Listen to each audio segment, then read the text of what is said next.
네, 요한복음은 그 1장에서 10장까지가 한 단락으로 이제 끝이 납니다.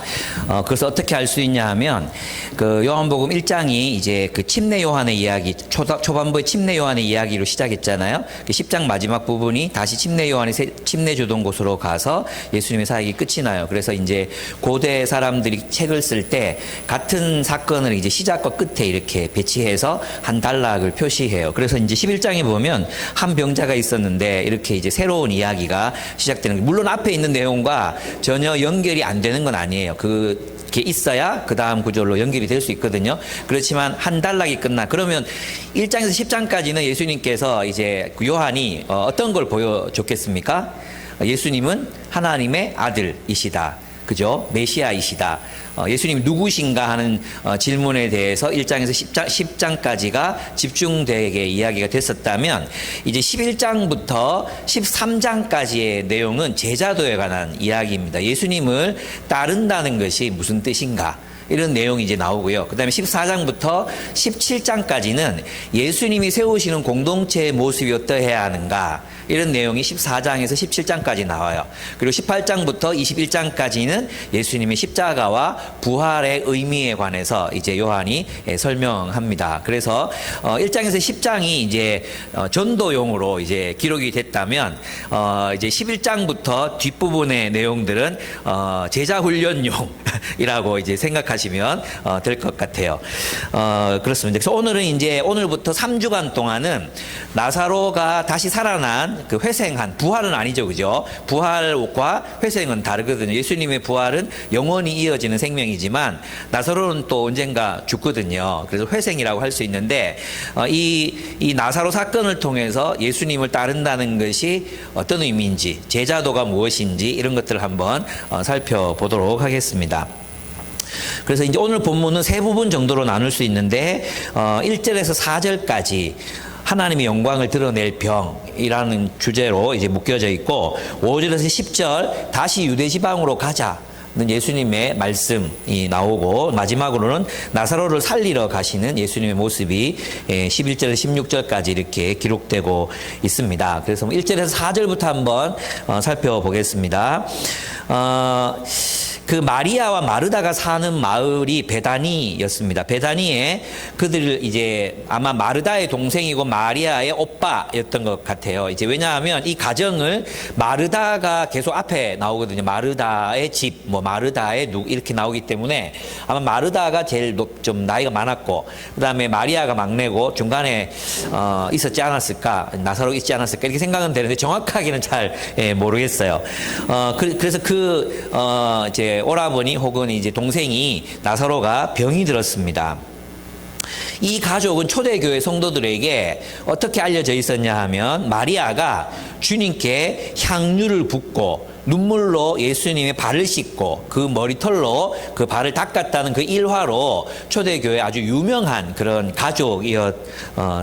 널리 알려져 있었어요. 본문이 11장인데 12장에 가서야 이제 마리아가 향유를 붓는 장면이 나오거든요. 그렇다면 11장에 나와 있는 내용은 이미 요한의 독자들은 이 이야기를 알고 있었다는 것을 전제로 하고 있다는 거예요.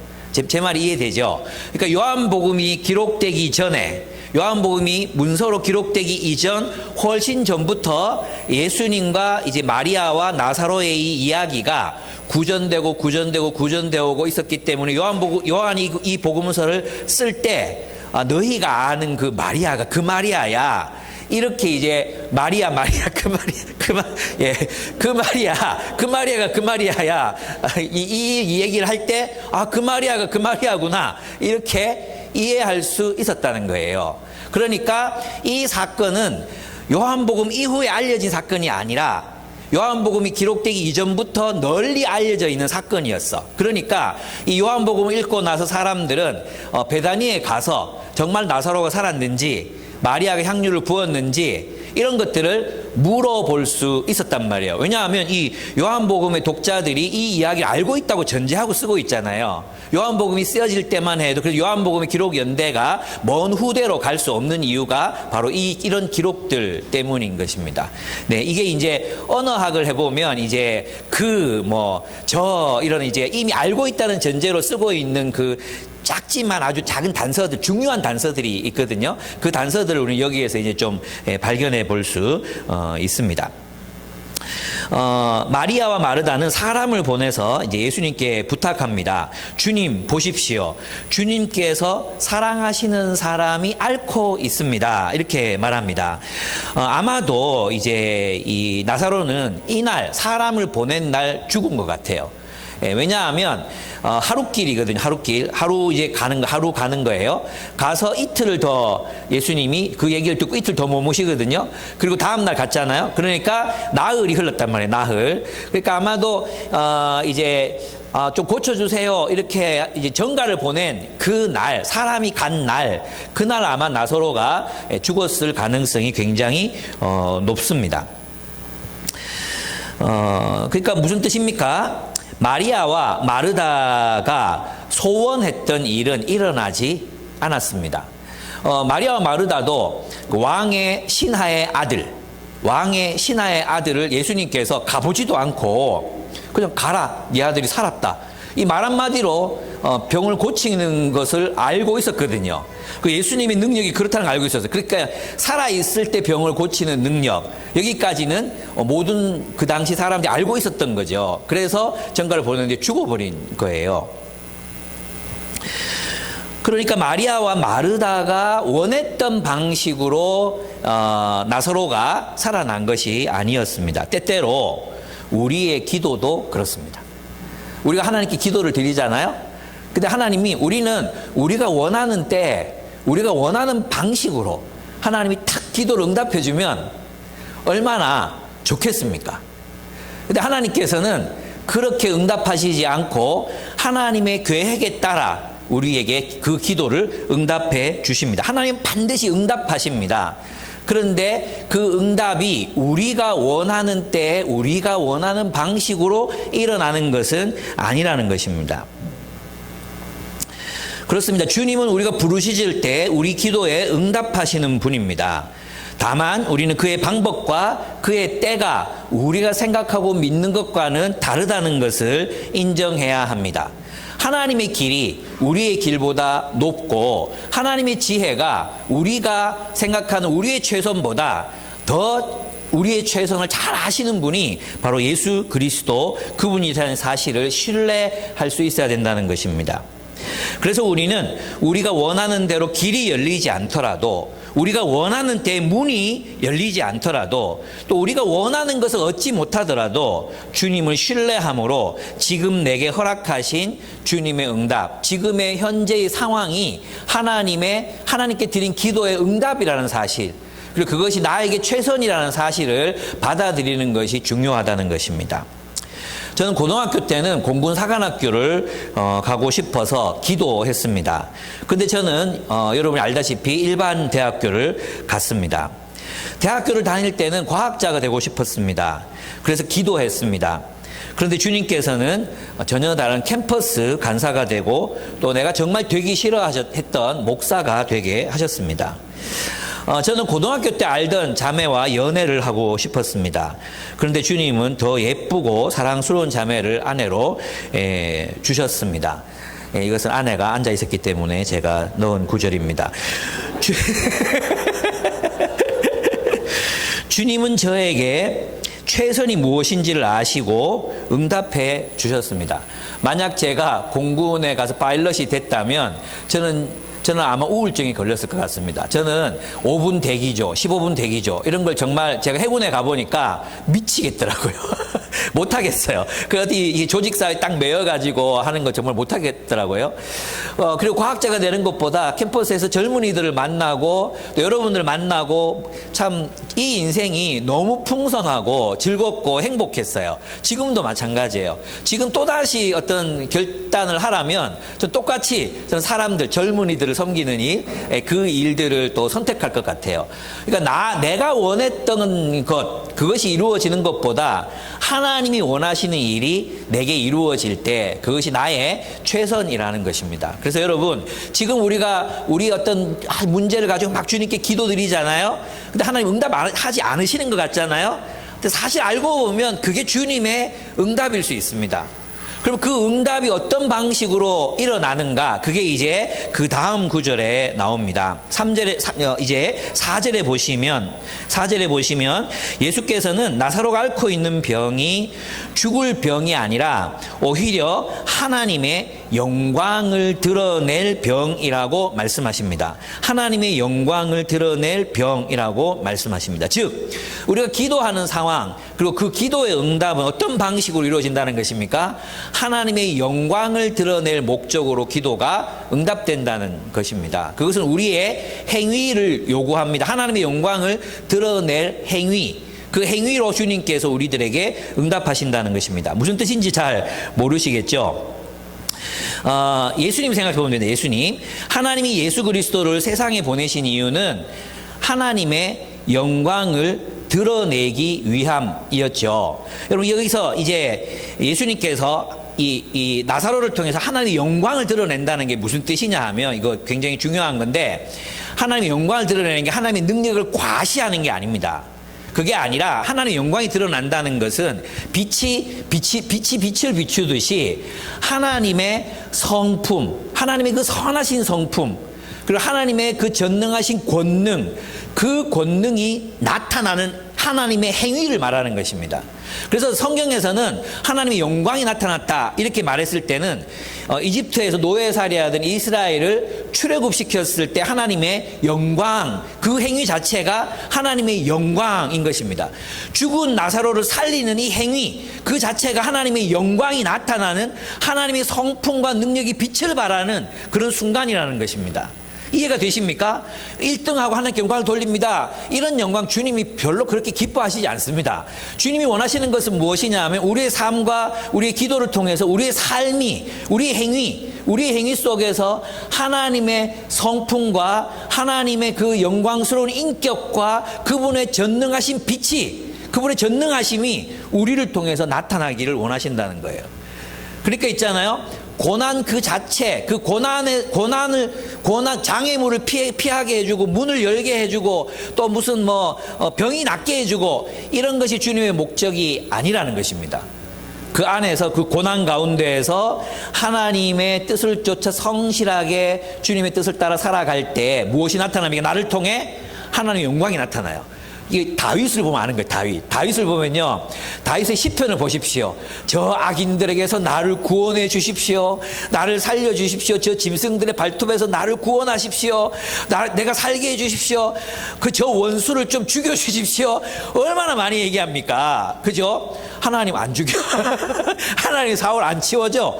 사울을 치워주든지, 아니면 사울이 영 찾지 못할 어떤 장소를 허락해 주시든지 그래야 되잖아요. 근데 다윗은 그렇게 기도하면서 무엇을 경험해야 했습니까? 끊임없이 도망다녀야 했거든요. 끊임없이 고뇌하면서 도망다녀야 했어요. 그리고 사울을 죽일 수도 있는 상황 속에서 사울을 살려주잖아요.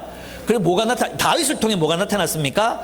하나님의 목적, 하나님의 성품, 하나님의 능력, 이게 나타났단 말이에요. 그게 하나님의 영광이 나타났다 이렇게 말하는 것입니다.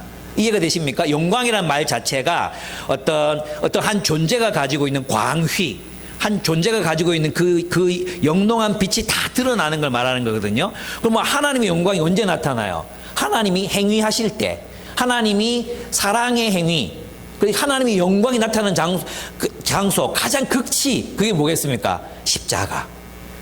십자가에 달린 예수, 그 십자가에서 죽으시는 행위, 그게 하나님의 영광스러운 하나님의 성품, 사랑, 자기 희생, 이게 드러나는 것이 하나님의 영광을 드러낸다 이런 얘기죠. 그래서 이제 나사로를 다시 살게 하겠다, 다시 살리겠다, 이 말에는 내가 내 능력을 과시해서 내가 어떤 존재인지 너에게 알려주겠어, 이게 아니라 하나님이 어떤 분이신지, 하나님은 인간을 괴롭히는 죽음, 그 죽음의 지배 아래에서 근심하고 고민하고 죽음 때문에 모든 인생이 허무해지잖아요.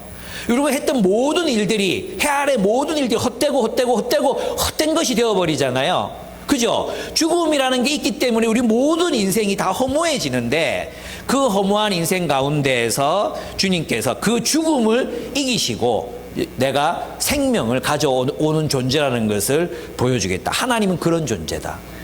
하나님은 그렇게 나사로를 사랑하시는 존재고, 하나님은 죽음을 이기시는 존재고, 하나님은 사람들에게 죽음이 아닌, 사망이 아닌, 고통이 아닌 생명과 빛과 풍성함을 주시는 존재가 하나님이시다. 그 영광을 드러내기 위해서 내가 나사로를 고치러 간다. 이렇게 말씀하시는 것입니다. 그러니까 여러분, 우리는 누굽니까? 우리는 예수 그리스도께서 우리를 세상에 보내셨습니다. 우리는 우리가 하는 일에서 무엇이 나타나야 합니까? 하나님의 영광이 나타나야 합니다. 내가 하는 일이, 내가 학교에서, 직장에서, 내가 사람들을 만나면서 나를 통해 뭐가 나타낸다고요? 하나님의 영광, 하나님이 하시는 일이 나타나야 합니다.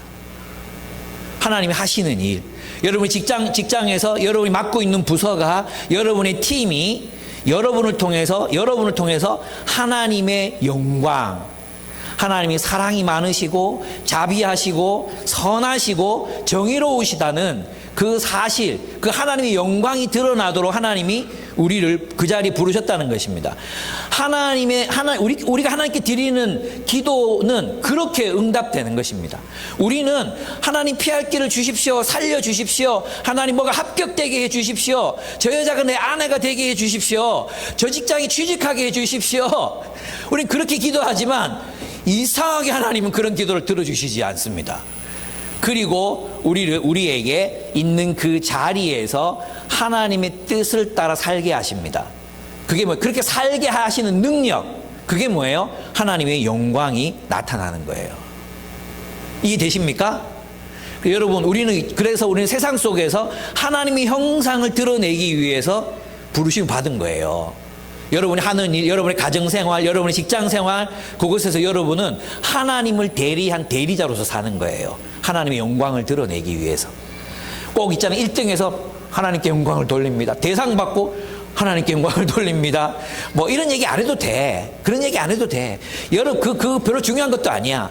그런 삶보다도 여러분이 삶의 현장 속에서 하나님의 성품과 하나님의 그 자비하심과 하나님의 그 진리가 여러분을 통해 나타나야 한다는 것입니다. 그게 기도의 응답으로 우리에게 주어진다는 거예요. 그래서 있잖아, 하나님께서 어쩌면 우리가 하나님 저 여자 내게 주십시오 이 기도 안 들어주시고 너 독신으로 잘 사는 게 하나님께 영광 돌리는 거야. 끔찍하죠. 예, 그럴 수도 있습니다. 그럴 수도 있는 게 하나님의 뜻일 수 있다는 것입니다. 이것이 우리에게 주어진 소명입니다. 두 번째 5절에서 10절을 보면 다시 유대 지방으로 가자. 예수님이 제자들에게 말씀하십니다. 본문에 보면 정말 부러운 단어들이 나옵니다. 이제 마르다와 마리아가 뭐라고 말합니까? 사랑하시는 자. 당신이 사랑하시는 자가 앓고 있습니다. 사랑하시는 자. 이 표현 있잖아요. 야, 참. 이 표현 아무에게는 쓴 게 아니잖아요. 요한복음에서 이 가족과 요한에게만 썼거든요. 예. 이런 사람도 있다는 것입니다. 이들은 예수님의 사랑을 받는 가족이었습니다. 5절을 보십시오. 예수께서는 마르다와 그의 자매와 나사로를 사랑하셨다. 이렇게 돼 있어요. 아니 그러면 마르다, 마리아, 나사로만 사랑하고 우리는 사랑 안 하나? 우리 이게 또 질투심에 막 사로잡히잖아요. 우리는 사랑 안 해? 아니 뭐 이렇게 예수님의 사랑이 차별이 있는 거야? 예, 있죠. 제가 지금 말씀드리고 싶은 게 뭐냐면 이런 거예요. 주님과 친밀한 관계를 누리는 사람들이 있다는 거예요. 그것은 예수님의 선택이라기보다도 이들이 예수님을 어떻게 생각했느냐예요. 아직 제자들도 있잖아요. 예수님이 어떤 메시아이신지 몰라요. 14장, 15장, 16장, 17장에 가면 아직도 이해를 못하고 있어요, 제자들은. 근데 이 가족은 정확하게 예수께서 왜 오셨는지 알아요. 그 예수님의 죽음을 준비하기 위해 향유를 붓잖아요.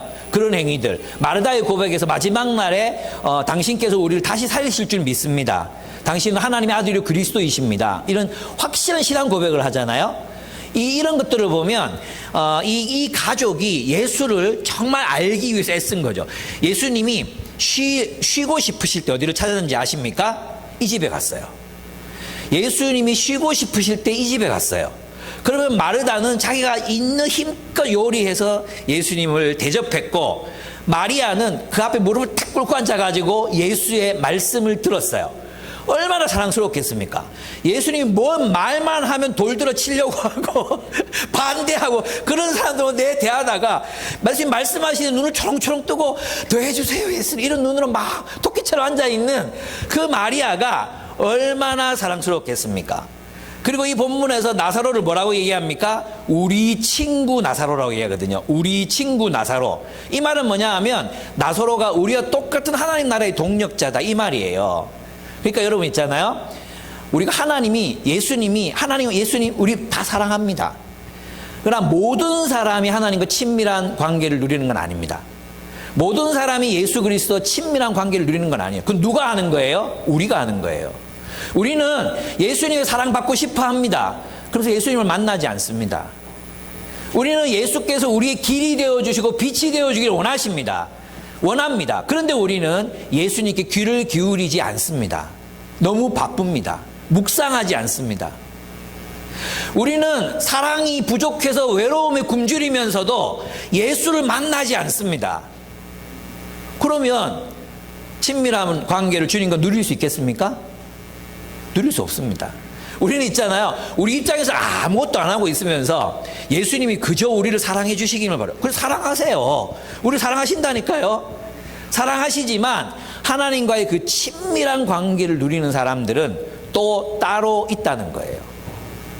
여러분 있잖아요. 저는 그런 생각을 해봐요. 예수님께서 외로우실 때 나를 찾아오실까? 유보가 내 힘들다.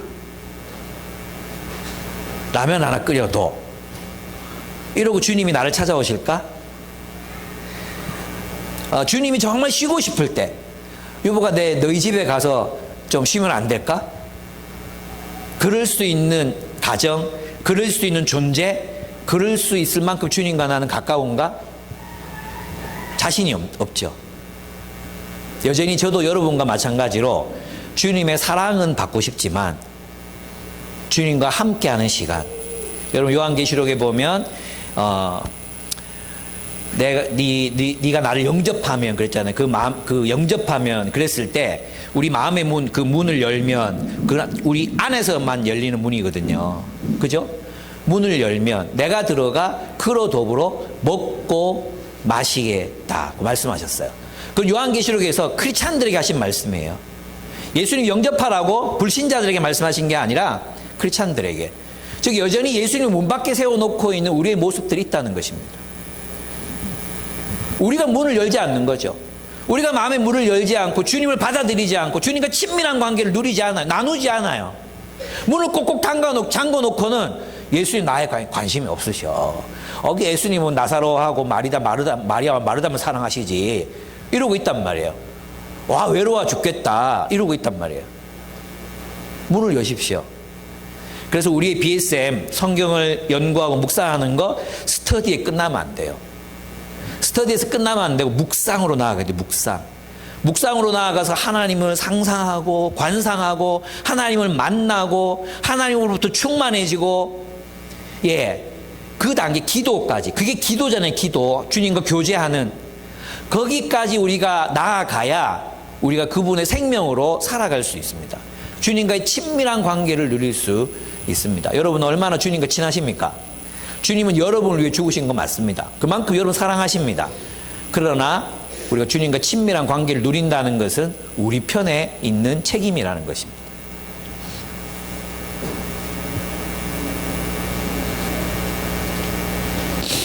그렇습니다. 예수께서 그들을 더욱 친밀하게 사랑하신 것은 그들의 사랑에 대한 응답이었다고 저는 믿습니다. 그래서 주님이 오시면 우리 집에, 우리 교회에, 내 소그룹에 너 그거 한번 보고 싶다. 야, 유보가 네가 목회하는 그 목회 현장 한번 가보고 싶다. 이럴 수 있었으면 좋겠어요. 근데 자신이 별로 없어요. 나는 정말 주님과 친한가? 예. 친해지려고요. 네. 예수님은 제자들에게 다시 유대 지방으로 가자고 말씀하십니다. 그러자 제자들이 정색을 하며 예수님께 묻습니다. 선생님, 방금도 유대 사람들이 선생님을 돌로 치려 하였는데 다시 그리로 가려고 하십니까? 이렇게 물으십니다. 예수님은 유대 지방으로 다시 가려고 하십니다. 왜냐하면 그곳에 사랑하는 이가 병들어 죽었고 사랑하는 이들이 슬퍼하고 있기 때문입니다. 예수님은 나사로와 그의 가족을 사랑하셨기 때문에 거기로 가려고 하십니다. 그리고 무엇보다 예수님은 그곳에서 해야 할 일이 있으셨습니다. 그것은 나사로를 죽음에서 살리셔서 바로 예수 그리스도를 따르는 사람들에게 부활의 질서, 하나님 나라의 새로운 질서를 선물하시겠다고 하시는 그 하나님의 그 계획을 사람들에게 알려야 될 의무를 가지고 계셨기 때문입니다. 그래서 예수님은 유대 지방으로 다시 가려고 하십니다. 근데 이제 제자들이 시겁을 하는 거죠. 방금도 유대 사람들이 선생님을 돌로 치려 했는데 다시 그리로 가려고 하십니까? 그럴 때 예수님께서 마치 선문답 하듯이 이런 말씀을 하십니다. 9절을 보시면 낮은 12시간이나 되지 않느냐? 사람이 낮에 걸어다니면 햇빛이 있으므로 걸려서 넘어지지 않는다. 그러나 밤에 걸어다니면 빛이 그 사람 안에 없으므로 걸려서 넘어진다. 이 말씀이 이제 두 가지 정도로 대표적으로 이제 되게 어려운 말씀이에요. 그죠? 어떤 말씀인 것 같습니까? 첫 번째, 많은 분들이 이제 동의하는 해석은 뭐냐 하면 이런 것입니다. 낮은 12시간이 아니냐. 이건 뭐냐 하면 예수님과 함께 있는 동안에 예수님의 예수님이 사명이 이루어지기 전까지는 우리가 그 누구도 우리를 방해할 수 없을 것이다. 그래서 너희가 나와 함께 가는 것은 안전하다. 이렇게 해석하는 분들이 꽤 많이 있습니다. 그러나 나와 이제 레슬리 뉴비긴이나 이런 사람도 이걸 어떻게 보느냐 하면, 이게 그렇게 보기 어려운 게 뭐냐 하면, 그 빛이 사람이 없으므로 이렇게 얘기했거든요. 그 빛이 사람 그 안에 없으므로 실족하게 된다. 이렇게 얘기했단 말이에요. 이 장애물에 걸려 넘어진다. 이렇게 얘기하셨어요. 그래서 앞에서 예수님이 있는 동안에 이렇게 보기에는 좀 어려워요. 왜냐하면 그 이후에도 예수님 없는 동안에도 그리스도인은 빛 가운데 살아야 되거든요. 빛 안에서 살아야 되고 우리 안에 빛이 있어야 되잖아요. 그래서 저는 이 말씀을 어떻게 보느냐 하면 낮에 속한 빛의 사람들은 그 빛 가운데에서 하나님이 주신 사명, 그 삶의 길을 걸을 수 있다는 것입니다. 그러니까 유대인들이 돌을 던지든 유대인들이 협박을 하든 유대인들이 어떤 살기 등등하냐 우리에게 다가오든 그것은 우리에게 방해물이 장애물이 될 수 없다. 빛 가운데 있는 사람들은 하나님의 뜻이 무엇인지 알고 그 뜻 가운데서 사는 사람들이다. 저는 그렇게 보는 것이 옳다고 생각합니다. 그렇습니다. 낮에 속한 빛의 사람들은 그 빛 가운데에서 하나님이 주신 사명, 그 삶의 길을 걸을 수 있습니다. 즉 유대 사람들이 돌로 치려고 하든 어떻든 빛의 길을 걷는다는 말씀입니다. 유대인들의 방해 따위가 예수님을 장애물에 걸려 넘어지게 할 수 없습니다. 유대인들의 협박이 예수의 길을 방해할 수 없다는 것입니다. 예수님은 지금 하셔야 될 일을 아시기 때문입니다. 여러분, 우리가 이제 빛 가운데 있으면 우리가 무엇을 해야 될지 알 수 있습니다. 그리고 그 어떤 것도 우리의 방해가 될 수 없어요. 예. 그게 두려움이든 협박이든 유혹이든 우리가 빛 가운데 있다면, 우리 주님과 함께 있다면 우리의 삶에는 장애물, 하나님의 나라를 살아가는 데 있어서 장애물은 없다? 있다? 없다. 예. 우리 안에 빛 가운데 살아가는 우리들에게는 장애물이 있을 수 없습니다. 그러나 어두운 가운데 들어가면 우리는 자주 넘어질 것입니다. 협박에도 무너지고 유혹에도 넘어지고 오만데 다 넘어져서 이리 치이고 저리 치일 것입니다. 그럼 우리가 빛 가운데 있다면 그 어떤 것도 하나님 나라 예수를 따라 살아가는 삶에 방해는 있을 수 없다. 이것이 예수님의 말씀입니다. 그렇습니다. 예수님은 그 안에 빛을 가지고 계십니다. 예수님은 그 장애물 따위로 넘어지시는 분이 아니십니다. 빛 가운데서 걷는 사람은 세상의 어떤 위협도 유혹도 두렵지 않습니다. 그의 안에 있는 빛이 그에게 볼 수 있도록 만들어주기 때문입니다. 그래서 주님은 그 위협에도 불구하고 그곳으로 가시려 합니다. 근데 그곳으로 가시려는 이유가 무엇입니까? 11절에서 16절을 보면 거기로 가시려는 이유가 무엇입니까? 사랑입니다. 사랑. 나사로를 사랑하기 때문에 가려고 하십니다. 여러분, 예수님은 잠든 나사로를 깨우기 위해 유대로 가겠다고 말씀하십니다. 11절, 우리 친구 나사로는 잠들었다. 내가 가서 그를 깨우겠다. 예. 나사로는 죽었지만 예수님이 보실 때는 자는 것과 같습니다. 그죠? 이것이 성도의 죽음을 바라보시는 예수님의 관점이에요. 누구의 관점이라고요? 예수님의 관점. 누구의 죽음? 성도들의 죽음. 우리는 죽으면 막 끝나는 것처럼, 끝장나는 것처럼 생각하잖아요? 그죠? 근데 예수님 보실 때는 우리 자는 거예요, 그냥. 마지막 날에 주님이 우리를 흔들어 깨우실 거예요. 우리를 사랑하시기 때문에 우리가 자는 잠, 그 죽음의 잠에서 우리를 흔들어 깨우실 거예요. 예수님께서는 죽음이 끝이 아니에요. 예수님께서는 죽은 나사로를 살리셨어요.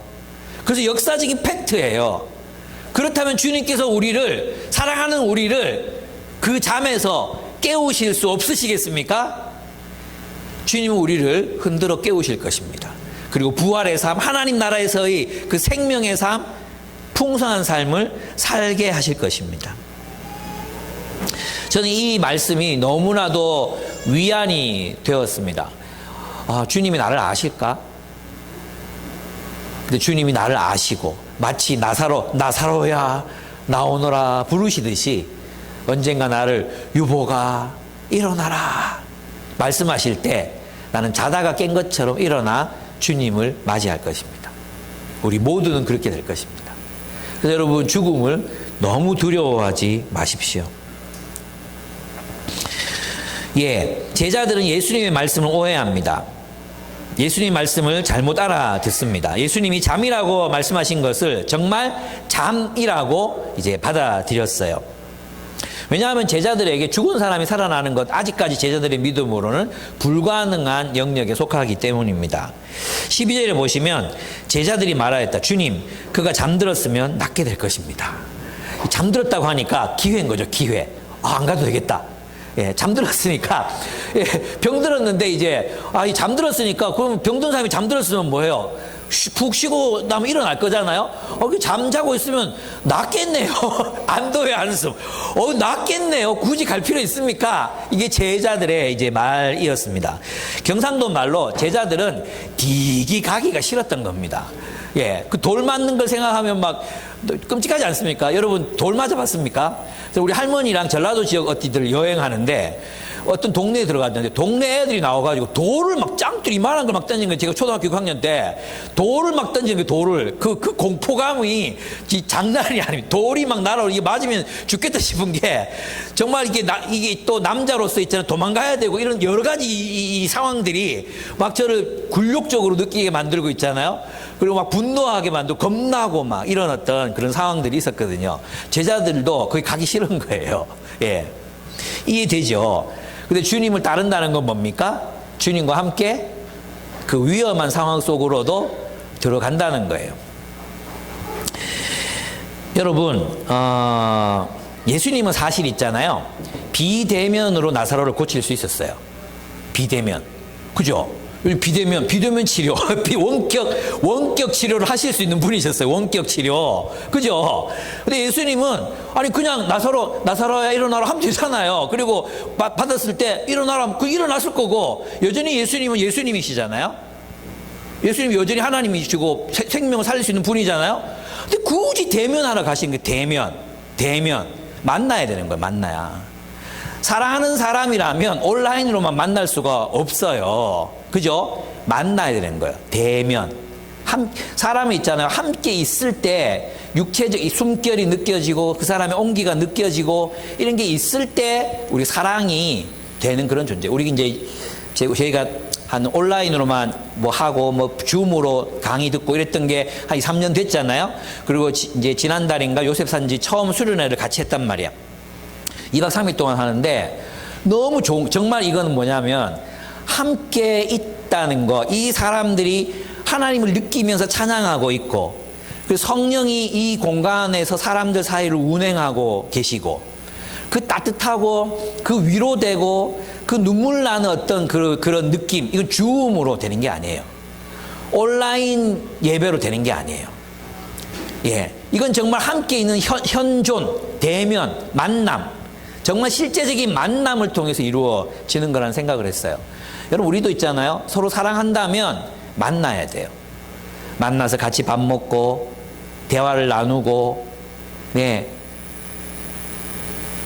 요리를 해주고, 실제적인 접촉이 있어요. 실제적인 접촉. 사탕도 나눠주고 해야 합니다. 그렇습니다. 예수님은 이제 죽은 나사로를 살리심으로 자신이 메시아이심을 제자들이 믿게 될 것이라고 말씀하십니다. 예수님은 죽은 나사로를 살리심으로 자신이 메시아이심을 드러내실 것입니다. 그것이 영광을 받게 하려 하며, 하나님의 아들이 영광을 얻게 하려 함이라, 이런 뜻입니다. 하나님의 아들이 영광을 얻는다는 것은 하나님의 아들로 인정되는 것, 메시아로서 인정되는 것을 의미합니다. 나사로를 살리실 수 있는 하나님의 능력이라면 죽은 우리도 살리실 수 있는 능력을 가지신 분이십니다. 예수님은 사랑하는 나사로를 살리심으로 예수께서 그를 믿은 자들에게 영원한 부활의 삶, 하나님 나라의 영원한 생명의 삶을 주실 수 있는 분임을 알게 하려 하십니다. 제자들의 믿음은 죽은 나사로를 살리시는 예수 그리스도의 모습을 보고 그가 참으로 하나님이 세상에 보내신 메시아이시며 하나님께서 약속하신 하나님의 나라를 실현하실 왕이시라는 사실을 믿게 될 것입니다. 그는 참으로 하나님의 나라를 가지고 오신 분이시구나. 새 언약의 피로 새로운 공동체를 창조하시고 하나님 나라의 새로운 질서를 우리에게 가져다 주시는 분이시구나. 이것을 알게 될 것이라는 것입니다. 예, 예수님은 이제 제자들에게 말씀하십니다. 우리에게 말씀하십니다. 이제 그에게로 가자. 우리에게 돌을 들어 던지려 했던 그 지역, 그 땅으로 가자. 그에게로 가자. 슬픔을 겪고 있는 그 가족에게로 가자. 죽음을 맞이한 그 나사로에게로 가자. 위험을 무릅쓰고 가자. 죽을지도 모르지만 그를 사랑하기 위해서 그의 곁으로 가자. 돌에 맞을 수도 있지만 이 일로 인해서 나는 십자가를 지게 될 것이지만 그에게로 가자. 이것이 사랑입니다. 주님은 모든 장애물을 뚫고 우리에게로 찾아오시는 분이십니다. 예수님은 나사로와 그의 가족을 사랑하셔서 그를 살리려 죽을 수도 있는 위험을 감수하려고 하십니다. 김혜권 교수는 예수의 사랑, 그 예수의 사랑은 나사로와 그의 가족을 사랑하는 사랑이었어요. 그죠? 근데 예수님이 우리를 어떻게 사랑하시느냐 하면 있잖아요. 집단으로 사랑하시는 게 아니에요. 그리스도인 집단 전체를 집단을 사랑하시는 게 아니에요. 기쁨의 교회를 사랑하는 게 아니에요. 예수님은 나사로와 그의 가족을 사랑하셨어요. 그가 나사로와 그의 가족을 사랑하시는 것처럼 제자들을 사랑하셨고, 그런 방식으로 우리 한 사람 한 사람을 사랑하셔서 온 인류를 사랑하시는 사랑이 예수님의 사랑이에요. 무슨 뜻인지 아시겠습니까? 예수님이 우리를 단체로 그냥 사랑하시는 게 아니라 나사로와 마리아와 마르다와 성길이와 어진이와 미경이와 이 모든 한 사람을 사랑하셔서 온 인류를 사랑하심으로 십자가를 지신 분이에요. 그래서 우리의 사랑도 예수님의 사랑 같아야 된다는 것입니다. 우리는 있잖아요. 우리 기쁨의 교회를 사랑해요. 이게 아니라 기쁨의 교회 사랑 안 해도 돼요. 괜찮아요. 나를 좀 사랑해 주세요. 저를 좀 사랑해 주세요. 옆에 있는 사람 좀 사랑하세요. 옆에 있는 여러분의 소그룹 멤버들부터 사랑하세요. 그리고 그 사랑이 확장되어 가는 거예요. 자꾸 뭐 교회 다니면서 요셉 산지 사람을 하나도 모르겠어요. 우리가 공동체인지 모르겠어요. 이런 헛소리 좀 하지 말고. 뭐 어떻게 알겠습니까, 그거를? 우리 바울 산지 사람도 하나도 모르지. 나도 다 모르는데. 어떻게 압니까? 예. 그 전체 예배는 수련회 한번 하고 그때 알게 되면 그때 친해지면 되지. 지금 옆에 지숲도 다 모르면서 옆에 숲 사람들 이런 걱정하지 마. 그냥 옆에 있는 사람 사랑해. 지금도 충분히 사랑 못하고 있잖아요. 여러분 숲 사람도 다 못 만나봤잖아요. 이 사람들부터 사랑해. 이 사람도 다 모르잖아. 충분히 모르잖아. 이 사람들부터 사랑. 한 사람 한 사람 사랑하는 거야. 그래서 그 사랑이 나의 한계 속에서 확장되는 데까지 사랑하는 거예요. 그래서 사랑하다 그렇게 우리는 온 인류를 사랑하게, 그건 하나님이시지만 우리는 그렇게 못해. 겨우 뭐 10명, 20명 사랑하고 죽을 수 있을까? 거기부터 합시다. 거기부터. 여러분, 온 인류를 위해서 죽을 생각하지 마. 그거 못해. 뭐 대한민국의 민주화를 위해서 죽을 생각하지 마. 개죽음이야. 그런 거에서 죽을 생각하지 마. 뭐 인류의 대의명분, 역사의 진보, 뭐 이런 거에서 죽을 생각하지 마. 다 개죽음이었어. 한 사람을 위해서 살다가 한 사람을 위해서 죽는 거,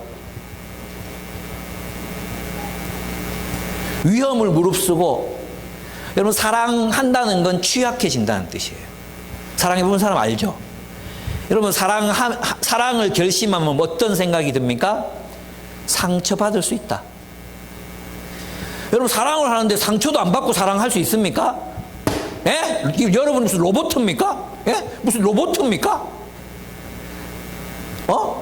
고양이를 사랑을 해도 때때로 고양이한테 활키고, 고양이가 우리 집 60만 원짜리 소파 다 뜯어놓고, 진짜 소파 내가 이사 가서 내 일생에 처음 사본 소파, 그 한샘 직원이 고양이가 발톱으로 끌고도 절대 끌히지 않는단 말, 그 한마디만 믿고 샀는데 쭉쭉 찢겨져 나가더라고. 쭉쭉. 내가 정말 고양이를 사랑하는데도 이렇게 상처가 되고 손해를 보고 이러는데, 우리가 사람을 사랑하는데 상처 안 받겠습니까?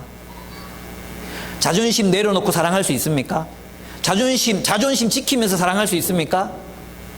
자존심 지키면서 어떻게 사랑합니까? 예? 자존심 지키면서 사랑해 봤습니까? 그 사랑이 아니에요. 우린 자존심 지키면서 사람 사랑할 수 없어요. 상처받지 않으면서 사람도 사랑할 수 없어요. 거절당하지 않으면서 사람 사랑할 수 없어요. 내 안에 있는 어색함, 이 어색함을 극복하지 않으면서 누군가를 사랑할 수 있다는 건 거짓말이에요. 사랑하러 간다는 건 위험한 일입니다. 자, 이제 죽으러 가자. 그와 함께 죽으러 가자. 우리 예수를 따르는 길에는 사람들을 사랑하기 위해서 위험을 무릅쓰는 모험, 그 모험을 감행하는 것이 바로 제자도입니다. 제자도는 사랑을 위해서 위협을 무릅쓰는 것입니다. 위험하지 않은 사랑이 어디 있습니까? 예? 민년이 결혼할 때 이 여자를 만나면 내가 안전하겠다 이런 생각하고 결혼했습니까? 그 생각이 틀렸다는 거 알고 계시죠? 결혼이 얼마나 위험한 일이었는가. 잘못하면 내 인생 조질 뻔했다. 뭐 이런 생각 들지 않습니까? 아니구나. 예, 오, 멋져. 예, 멋집니다. 그렇습니다. 우리는 예수님을 따라 한 사람을 사랑해 갈 때 우리의 사랑은 확장되어 갑니다. 그리고 우리는 모두를 사랑하는 사람이 될 수 있습니다. 그렇습니다. 사랑한다는 것은 위험에 취약한 사람이 된다는 뜻입니다. 사랑은 위험한 모험입니다. 거기에는 무시와 멸시, 비웃음과 경멸, 거절과 모욕의 가능성이 항상 도사리고 있습니다. 상처받지 않으려거든 사랑하지 마십시오. 자존심을 지키려거든 사랑하지 않으면 됩니다.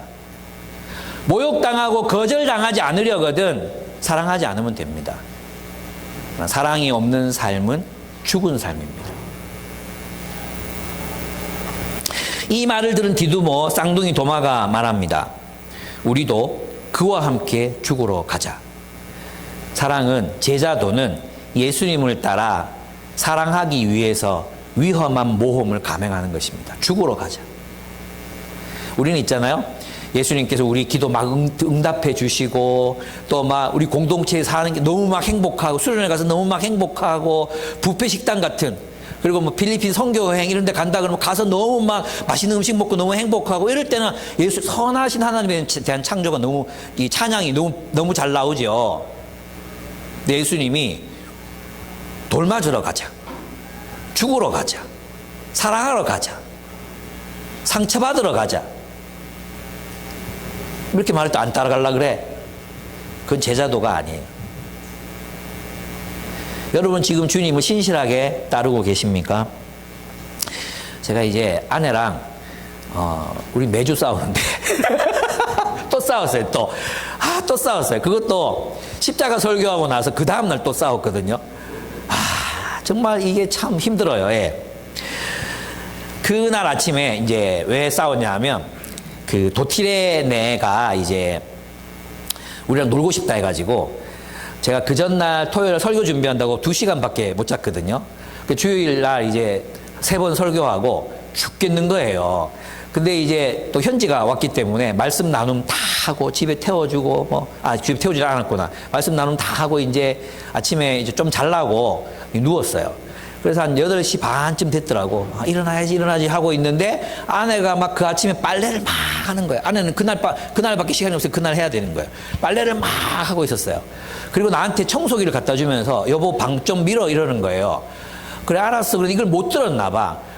혼자 막 화가 나가지고 이날 혼자서 빨래하고 빨래 개고 청소하고 설거지하고 막 이렇게 시킨다고 너무 이기적이라고 당신이 집안일을 뭘 하는데 그러면서 막 일하는 거야. 아니 5분 뒤에 일어나서 하려고 마음먹고 있었고 대답했고 내가 또 시킨 거 안 한 거 한 번도 없고 빨래 놀라 그러면 놀고 개락하면 개고 하루에 아침 저녁으로 설거지 했고 고양이 똥 치웠고 이러는데 아내가 하는 말이 뭐였냐 하면 아니 당신 집에서 하는 일이 뭐냐고 도대체 설거지하고 이불을 개고 뭐 쓰레기 버리고 또 빨래 뭐 이렇게 널고 뭐 이것밖에 더 있냐고. 아니 그거 말고 또 내가 뭘 더 해야 되는데 집안일이 그거 말고 내가 또 뭐 해야 되지 이런 생각이 막 드는 거예요. 그래 이게 처음이 아니거든.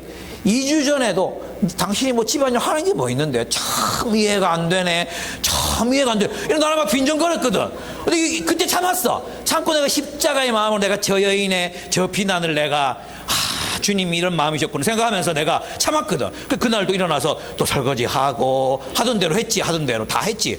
근데 두 번째 그러니까 내가 막 돌았어요. 진짜 내가 다시는 집안일에 손끝 하나 대놔봐라. 내가 설거지 앞으로 다시는 안 한다. 청소 안 한다. 근데 밤에 이제 아내가 딱 들어와가지고는 일을 나누자 이러는 거예요. 뭐라고. 아니 나는 집안일 안 하는 사람이잖아. 네가 믿는 대로 될지어다. 네가 믿는 대로 내가 보여줄게. 집안일 하나도 안 할 거야. 아침에 일어나서 뭐 현이 학교 태워주거든요. 이제 버스 타고 가면 거의 1시간이고 차로 가면 10분밖에 안 걸리니까 태워주는데 그것도 당신 다 해. 나는 이 집안일 안 하는 남자야. 그리고 이제 현지 그날 이제 월요일 저녁에 태워주면서 내가 하나 결심을 했는데 한 달 동안 집안일 손도 갖다 안 할 거다 하면서 내가 막 얘기했어요. 그 아침에 내가 십자가 설교하고 죽자고 얘기하고 그 아침에 내가 그 얘기했단 말이에요. 근데 내 십자가가 계속 내 마음에 부딪히는 거예요. 막 부딪혀. 그날도 이제 화가 나. 그 다음날 이 아내는 화장실에 딱 들어가 있고 저희는 집안일 뭐 한다고? 뭐 하는 게 있다고 하면 딱 들어가는 거야. 그래 책상 앞에 앉아가지고 분을 사귀고 있는데 갑자기 아내가 화장실 나오더니 화장실에서 하나님 음성을 들었다는 거야. 왜 하나님이 화장실에서 말씀하시지? 하나님 음성을 들었다는 거예요. 그래 무슨 음성을 들었냐? 옆에 앉아가지고 하나님 말씀하시는데 네 남편이 네랑 같이 나가려고 밖에 기다리고 있다. 나가서 같이 나간다고 해라. 그러는 거예요. 그래 나는 정말 내가 나오면 내가 같이 나갈 마음으로 앉아 있었거든요. 와 하나님 정말 기가 막히다. 이거 하나님 음성 맞다. 예. 정말 친밀한 사이 아니면 화장실에서 대화 안 하거든요. 우리 아내는 정말 하나님과 친밀한갑다. 그 주섬주섬 잊고 이제 나왔어요. 나와가지고 뭘 봤냐 하면 영화 보러 갔거든요. 데이트하러 갔는데 그 유승용 나오는 염정아랑 나오는 영화 즐거운 인생인가? 인생은 아름다워? 예, 뭐 그런 비슷한 영화 지금 하고 있어요. 진짜 뮤지컬 영화인데 그걸 보러 갔어요. 보러 갔는데 어떤 내용이냐 하면 염정아가 아내인데 이제 암에 걸려 죽는 거예요. 암에 걸려 죽어. 근데 이 염정아가 남편을 위해서 모든 걸 다 바쳐. 다 사랑해주고 자식들 그렇게 냉담하게 하고 막 밀어내고 막 그러는데도 끝까지 도시락 챙겨주고 사랑하고 이런 모습이야. 근데 염정아가 죽는 거예요. 근데 중간중간에 막 이제 노래가 막 나오는데 1980년대 그 우리 한참 막 이 감수성 예민할 때 들었던 그 노래가 막 나오는데 1시간 반 동안 내내 울다니까. 내내 울면서 그래 여자의 인생이 저렇구나. 사랑해야 되는데 십자가의 길. 그런데 그때 한 달 동안 일 안 하기로 한 거 포기하고 다시 십자가의 길을 걷자. 죽으러 가자 이 생각했어요. 예, 그래서 그 이후로부터 또 열심히 설거지하고 고양이 똥 치우고 방 쓸고 예, 시키는 대로 막 열심히 지금 살고 있습니다. 그렇습니다. 사랑은 뭡니까? 사랑은 위험을 무릅쓰는 것입니다. 사랑하면 약해집니다. 사랑은 사람을 취약한 상태로 만듭니다. 예. 구질구질하게 사람을 아주 사랑은 구질구질하게 만듭니다. 작은 일에 눈물 짓게 만들고 상처받게 만들고 굴욕감을 줍니다. 굴욕감. 네. 설거지하면서 굴욕감. 내가 이런 욕을 먹으면서 이걸 또다시 해야 돼. 그게 사랑이에요. 그게 그 위험을 감수하고 나가는 거예요. 거절당할 걸 감수하고 나가는 거예요. 부정적인 평가를 감수하고 사랑하기 위해서 가자. 내가 저에게로 가자. 나사라에게로 가자. 하는 그 말씀. 그 말씀에 순종해 사는 것. 그것이 사랑이고 제자도입니다. 여러분, 몸살이고 싶죠? 그죠? 자기 보호 본능이 막 끌어오르죠? 자기 보호 본능 막. 손해보고 싶지 않고 예수께서는 우리에게 같이 가자고 말씀하십니다. 우리에게 돌을 들어 던지려 했던 그 유대로 다시 가자. 왜요? 거기 내 사랑하는 사람들이 있으니까. 거기에 내가 사랑해야 될 사람들이 있으니까. 그리고 그들을 대표해서 모든 인류를 위해서 내가 죽어야 되니까. 내가 사랑해야 되니까. 사랑은 위험한 일입니다. 이 위험한 모험으로 주님이 우리를 초대하십니다. 주님께서 우리와 함께 가자고 하실 때는 이 위험한 사랑을 하자고 우리를 초대하시는 것입니다. 그것이 제자도입니다. 안전하죠? 혼자 있으면 안전해요. 혼자 있으면 안전해요. 보호막 딱 치고 담 높이 쌓고 그럼 안전해요. 근데 재미가 없잖아요. 심심하잖아요. 외롭잖아요. 그죠? 나와야죠. 자기 보호의 벽 허물어야죠. 그리고 위험하지만 상처받을 수 있지만 자존심 상할 수 있지만 예, 사랑하기 위해서 결단하고 밖으로 나와서 여전히 사랑하는 삶을 살기로 결단하는 것. 이것이 제자도의 본질이라고 할 수 있습니다. 함께 기도하겠습니다.